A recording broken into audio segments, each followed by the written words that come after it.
Hello students, in previous video we start our miscellaneous exercise, okay, and complete the sum until question number 7, right?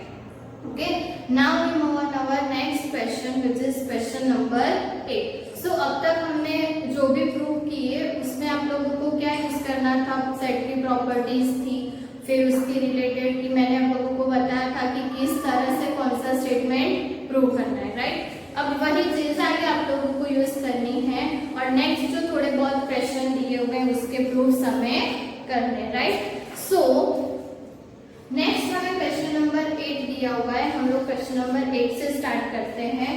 So question number 8 में हमें क्या दिया हुआ है कि so that for any sets A and B दो result हमें दिए हुए हैं वो हमें प्रूव करने हैं, राइट? सो अगर हमें कोई रिजल्ट प्रूव करना है तो हम यहाँ पे हमें नॉर्मली क्या यूज करना है, सो हमारे पास जितनी भी प्रॉपर्टीज है वो सारी प्रॉपर्टीज का यूज करना है।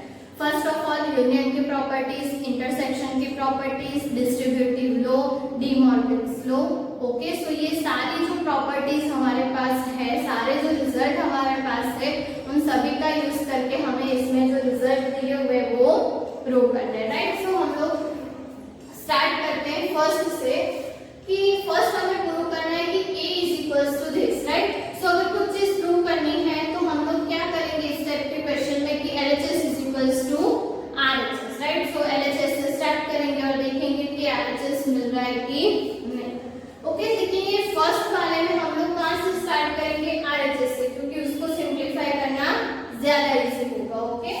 सो A intersection B union A minus B, okay. इसको सिंप्लीफाई करके हमें क्या आंसर लाना है, A, okay. So first of all हमारे पास डिफरेंस के लिए कोई पर्टिकुलर प्रॉपर्टी नहीं है, ओके। सो जब भी आप लोगों को डिफरेंस दिखाई दे आप लोगों को फर्स्ट क्या करना है, उसको यूनियन इंटरसेक्शन में कन्वर्ट करना है, ओके। हमने लास्ट प्रीवियस एक्सरसाइज देखी थी उसमें भी मैंने ये चीज बताई थी कि हमारे पास पर्टिकुलर अगर नंबर ऑफ एलिमेंट्स भी फाइंड करना हो डिफरेंस में तो उसकी कोई फॉर्मूला नहीं है, तो हमें वहां पे भी वही चीज करनी थी कि उसको यूनियन इंटरसेक्शन में कन्वर्ट करना था। सेम चीज आप लोगों को प्रूफ में भी करनी, ओके। सो सपोज हम लोग वेन डायग्राम ड्रॉ करते हैं, ये A एंड ये B। So A minus B that means कि ये वाला पोर्शन होगा। अब यही पोर्शन को मुझे यूनियन इंटरसेक्शन में लिखना हो तो हम लोग ऐसे लिख सकते हैं A intersection B dash, that means कि B के अलावा जो इतने भी एलिमेंट्स है उसका इंटरसेक्शन A के साथ करना है तो ये वाला पोर्शन मिल जाएगा, राइट? सो कहीं पर भी हमें A माइनस B दिखाई दे तो हम लोग क्या ले सकते हैं, A intersection B dash. Same way में अगर B माइनस A हो तो हम वहां पे क्या ले सकते हैं, B intersection A dash, okay. अब यहाँ पे ध्यान से देखोगे तो ये यहाँ पे हम लोग डिस्ट्रीब्यूटिव लॉ यूज कर सकते हैं, क्या हो जाएगा ये A intersection B union B dash होगा। इसको रिवर्स में देखोगे तो आप लोगों को वापस से यह मिल जाएगा डिस्ट्रीब्यूटिव लॉ के अकॉर्डिंग कि A intersection B union A intersection B dash. So हमने यहाँ पे क्या यूज किया, डिस्ट्रीब्यूटिव लॉ। अब हमें पता है कि B यूनियन B डैश, हमने जब कॉम्प्लीमेंट सेट की प्रॉपर्टीज देखी थी तो हमने देखा था कि कोई भी सेट का उस सेट के कॉम्प्लीमेंट के साथ अगर यूनियन करते हैं तो हमें वापस से क्या मिलता है, U, राइट? सो यहाँ पे हमें क्या मिलेगा, यूनिवर्सल सेट। और अकॉर्डिंग टू इंटरसेक्शन प्रॉपर्टी यहाँ पे आप लोगों को क्या मिलेगा कि कोई भी सेट का यूनिवर्सल सेट के साथ इंटरसेक्शन करेंगे तो हमें क्या मिलेगा, वापस से सेट इटसेल्फ, ओके। सो कुछ इस तरह से आप लोग इसे प्रूव कर सकते हो। सिर्फ हमने क्या किया, यूनियन की और इंटरसेक्शन की प्रॉपर्टी यूज की, डिस्ट्रीब्यूटिव लॉ यूज किया एंड कॉम्प्लीमेंट की प्रॉपर्टीज यूज की, राइट? सो इस तरह से आप लोगों को ये चीज प्रूव करनी। सेम वे में सेकंड करते हैं। सो सेकंड में क्या है, A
प्रॉपर्टीज का यूज करके आप लोग इजीली इसे प्रूव कर सकते हो, लेकिन उसके लिए सारी प्रॉपर्टीज दिमाग में होनी चाहिए। आप लोगों को सारी प्रॉपर्टीज अच्छे से लर्न करनी है, तभी आप लोग ये सारे जो प्रूफ्स है वो अच्छे से कर पाओगे, right.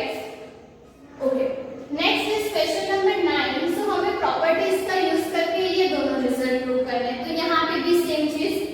Okay, so first A union A intersection B, right. So A union A intersection B, अब यहाँ पे हमें क्या यूज करना है, distributive law. So A union A intersection A union B। अब A यूनियन A हमें पता है क्या मिलेगा, A intersection A union B। अब ध्यान से देखोगे तो अगर हम लोग वेन डायग्राम ड्रॉ करें A एंड B, तो ये जो A यूनियन B है ये पूरा पोर्शन होगा, राइट। एंड इसका इंटरसेक्शन A के साथ करोगे तो क्या मिलेगा, ये पूरा A, ये वाला पोर्शन सिर्फ मिलेगा, राइट। सो इन शॉर्ट हमें यहाँ पे आंसर क्या मिलेगा, A। वैसे भी अगर तुम लोग देखोगे तो A जो है वो सबसेट है A यूनियन B का, राइट। ओके, सो यहाँ पे जब भी हम इंटरसेक्शन करते हैं तो सबसेट में हमें कौन सा सेट मिलता है, छोटा वाला। ऑलरेडी ये वाली प्रॉपर्टीज भी हमने ऑलरेडी क्वेश्चन में देखी हुई है, राइट। सो इस तरह से आप लोग उसे प्रूव कर सकते हो। सेम वे में सेकंड करना है कि A intersection A union B, same method follow करनी है। क्या करना है, डिस्ट्रीब्यूटिव लॉ यूज करना है, तो डिस्ट्रीब्यूटिव लॉ यूज करोगे तो क्या मिलेगा, A intersection A union A intersection B, right. अब A इंटरसेक्शन A का इंटरसेक्शन एक सेल के साथ करोगे तो वापस से सेट A, उसका यूनियन A इंटरसेक्शन B के साथ। अब A इंटरसेक्शन B ये वाला पोर्शन होगा, उसका A के साथ यूनियन करेंगे तो वापस क्या मिलेगा, A। और वैसे भी अगर आप लोग देखोगे तो जो A इंटरसेक्शन B है वो किसका सबसेट है, A का। और अगर यूनियन करना है तो कौन सा आंसर होगा, जो बड़ा वाला सेट है वो, राइट। सो कुछ इस तरह से आप लोग ये चीज प्रूव कर सकते हो, ओके। अब बात करते हैं क्वेश्चन नंबर 10 की। तो हमें क्या दिया हुआ है कि so that A intersection B is equals to A intersection C need not imply B is equals to C। That means कि ये चीज प्रूव होनी चाहिए कि A intersection B is equals to A intersection C। और क्या नहीं मिलना चाहिए, तो हमें दिखाना है कि क्या मिलेगा कि B does not equals to C, right. कुछ ऐसा है कि वो प्रूव नहीं हो रहा है, हमें दिखाना है कि ये चीज ट्रू नहीं है, तो हम वहां पे क्या करते हैं, काउंटर एग्जांपल। ये चीज भी मैंने आप लोगों को बोली थी कि अगर कोई चीज फॉल्स है तो वहां पे हमें सिर्फ क्या देना है, कोई एक एग्जांपल, राइट। सो सपोज हम लोग यहाँ पे 3 सेट्स ले रहे हैं कि suppose A is equals to 1 2 3, B is equals to 2 3 4 and C is equals to suppose ले रहे हैं 2 3 5 6, राइट। अब यहाँ पे तुम लोग करोगे A इंटरसेक्शन B, राइट। हमें ये दोनों ये वाला स्टेटमेंट ट्रू होना चाहिए, ओके। सो ध्यान से देखोगे तो अगर हम लोग A इंटरसेक्शन B करेंगे तो क्या मिलेगा, 2 3। A इंटरसेक्शन C B करेंगे तो क्या मिलेगा, 2 3, राइट। सो ये कंडीशन ट्रू हो गई कि A intersection B is equals to A intersection C, right. और ये कंडीशन ट्रू है तो हमें क्या देखना है कि B does not equals to C होना चाहिए। तो वो तो सेट से क्लियर है कि B एंड C जो है वो इक्वल सेट्स नहीं है। इक्वल सेट्स कब होते हैं, तो उसके लिए पहले तो नंबर ऑफ एलिमेंट्स सेम होने चाहिए, तो वो ही नहीं है तो इक्वालिटी तो बात की बात है, वो तो हमें देखनी ही नहीं, राइट। सो कुछ इस तरह से आप लोगों को क्या मिलेगा, B does not equals to C, okay. So आप लोगों को 3 सेट्स कंसीडर करने, ये प्रॉपर्टी ट्रू है ऐसा दिखाना है, बट ऐसा लिखना है कि B does not equals to C, okay. Therefore given statement is false, right. So इस तरह से आप लोगों को उसका प्रूफ मतलब कि उसका काउंटर एग्जांपल लिखना है। नेक्स्ट हम बात करें क्वेश्चन नंबर 11 की। सो वहां पे हमें कुछ कंडीशन दी हुई है कि A intersection X is equals to B intersection X is equals to 5, okay. And A union X is equals to B union X for some set